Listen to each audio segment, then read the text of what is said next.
आज का हमारा पहला प्रश्न है सामान्य ज्ञान एवं सामाजिक विषय से, जो कि होने वाला है कि विधानसभा में धन विधेयक किसकी पूर्व अनुमति से प्रस्तुत किया जा सकता है। राज्य का राज्यपाल, राज्य का मुख्यमंत्री, या फिर विधानसभा का अध्यक्ष, या फिर राज्य का वित्त मंत्री। तो इसमें ऑप्शन हमारा ए बिल्कुल सही हो जाता है। राज्य का मुख्यमंत्री का बहुत ही अहम योगदान होता है, लेकिन ये इसमें नहीं होते हैं। अगला प्रश्न हमारा बन जाता है कि पंडित भीमसेन जोशी के क्रियाकलाप का क्षेत्र क्या रहा है। साहित्य, शास्त्रीय संगीत, या फिर गायन का, शिक्षा का, या फिर पत्रकारिता का। तो इसका ऑप्शन नंबर हमारा बी बिल्कुल सही हो जाता है। We will be correct answer. यहाँ पर क्वेश्चन नंबर तीसरा हमारा हो जाता है कि त्रिभाषा सूत्र की सिफारिश किस समिति ने की थी। इसका भी ऑप्शन नंबर बी हमारा बिल्कुल सही हो जाता है, कोठारी समिति। बहुत ही मोस्ट इम्पॉर्टेंट क्वेश्चन होने वाला है, क्योंकि उत्तर प्रदेश पुलिस में इस प्रकार के प्रश्न बहुत ज़्यादा पूछे जाते हैं। अगला प्रश्न हमारा है कि भोपाल गैस त्रसादी किस वर्ष घटित हुई थी। 1982 में, 1984 में, 1986 में, या फिर 1989 में। इसका भी ऑप्शन नंबर बी हमारा बिल्कुल सही हो जाता है। 1984 में भोपाल गैस त्रसादी की घटना हुई थी। इस प्रकार के प्रश्न उत्तर प्रदेश पुलिस के फेवरेट प्रश्न बन जाते हैं, और जहां से हर साल हमेशा ऐसे ही प्रश्न आते हैं। तो इस प्रकार के प्रश्न अगर आप लोग पहली बार देख रहे हैं, पहली बार सुन रहे हैं, तो प्लीज़ एक बार नोट करके दोबारा रिवीजन जरूर कर लीजिएगा। अगला प्रश्न हमारा है कि अर्थशास्त्र की रचना किसने की थी। अर्थशास्त्र की रचना किसने की थी। घनानंद, कौटिल्य, पुष्यमित्र, बिंबिसार। तो जाहिर सी बात है कौटिल्य, जिसको हम चाणक्य के नाम से भी जाना जाता है, उन्होंने अर्थशास्त्र की रचना की थी। आप सभी को बताना है कि अर्थशास्त्र के पिता कौन है। ठीक है, रचना तो हो गया, आपको पिता बताना कि पिता किसे कहा जाता है। दोनों में अंतर है, ऐसा नहीं है कि दोनों सेम होंगे, लेकिन आपको बताना कि पिता किसे कहा जाता है।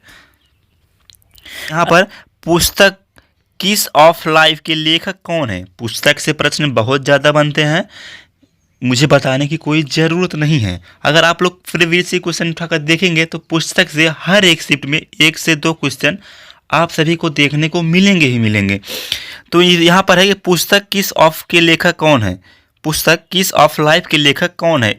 इस option number D Ibran Hashmi, इनकी पुस्तक है किस ऑफ लाइफ। अगला प्रश्न हमारा 8 नंबर है कि विश्व जल दिवस तिथि को मनाया जाता है, मतलब कि कब मनाया जाता है। विश्व जल दिवस कब मनाया जाता है, ये आप सभी को बताना है। तो मैं बता दूं कि 22 मार्च को विश्व जल दिवस मनाया जाता है। आप सभी को बताना है कि 22 अप्रैल को क्या मनाया जाता है, और फिर 22 मई को क्या मनाया जाता है। इन दोनों को क्या मनाया जाता है, मोस्ट इम्पॉर्टेंट होने वाले हैं भाई। इस प्रकार के प्रश्न छोड़ना अपने आप में एक बहुत बड़ी बेवकूफ़ी साबित हो जाती है, तो छोड़ना बिल्कुल भी नहीं है। एक ही बार सही, लेकिन उस पर जाना जरूर है। यहाँ पर 9 नंबर हमारा प्रश्न बन जाता है कि निम्नलिखित व्यक्तियों में और उनकी विधा में कौन सही सुमेलित नहीं है। मजरू सुल्तानपुरी शायर थे, बिल्कुल सही बात है। राजपाल यादव अभिनव हैं, बिल्कुल सही बात है। उस बिष्ट चित्रकार हैं, बिल्कुल सही बात है। राजन साजन मिश्र रंगमंच से संबंधित है, बिल्कुल गलत बात है। तो यहीं पर हमारा जो है डी बिल्कुल सही आंसर हो जाता है कि यही सुमेलित नहीं है। और ये जो तीनों हैं ना, इनको मैंने तीनों कहाँ से रखा है, ये प्रीवियस ईयर क्वेश्चन 2017 में आए हुए हैं जेल वार्डर में, इसलिए मैंने इन तीनों को रखा है। ये तो अपने मर्जी से मैंने रख दिया है, बाकी तीनों को मैं वहाँ से लिया हूँ भाई, तो तीनों को देख कर जाना। ठीक है, अगला प्रश्न हमारा कि भारतीय संविधान में किसकी सिफारिश पर मूल कर्तव्यों को सम्मिलित किया गया। बहुत ही आसान प्रश्न है भाई, और क्या बताएं, इस प्रकार के प्रश्न नहीं पूछे जाएंगे, वो भी उत्तर प्रदेश में, संभव ही नहीं है भाई।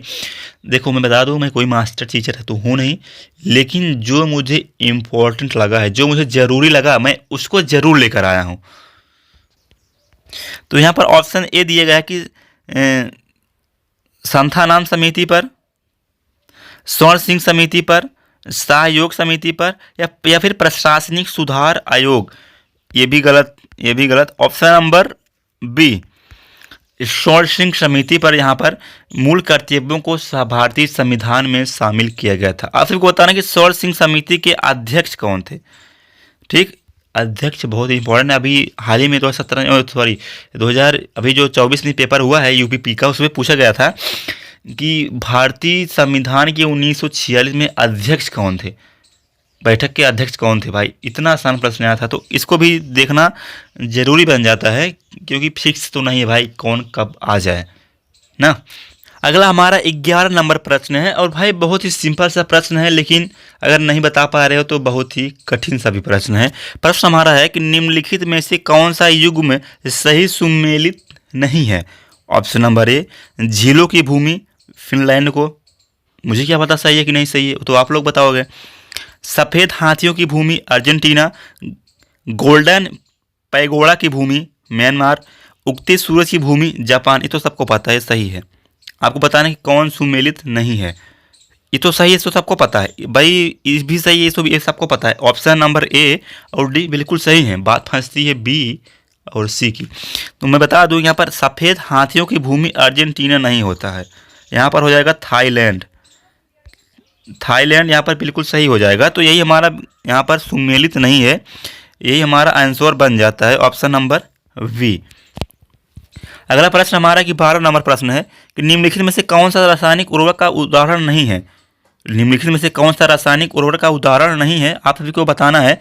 तो यहाँ पर ऑप्शन नंबर हमारा जो है डी बिल्कुल सही हो जाएगा। ये कंपोस्ट रासायनिक उर्वरक का उदाहरण नहीं है। और भाई आज का लास्ट क्वेश्चन और बहुत ही इम्पोर्टेंट क्वेश्चन है यहाँ पर, इसलिए मैंने इसको रेड कर दिया। गदर पार्टी संस्थापक कौन थे? गदर पार्टी के संस्थापक कौन थे, इस आप सभी को बताना है, और मैं बताने वाला हूँ नहीं। ये आप सभी का होमवर्क हो गया। ये आप सभी को कमेंट में बताना पड़ेगा भाई, कोई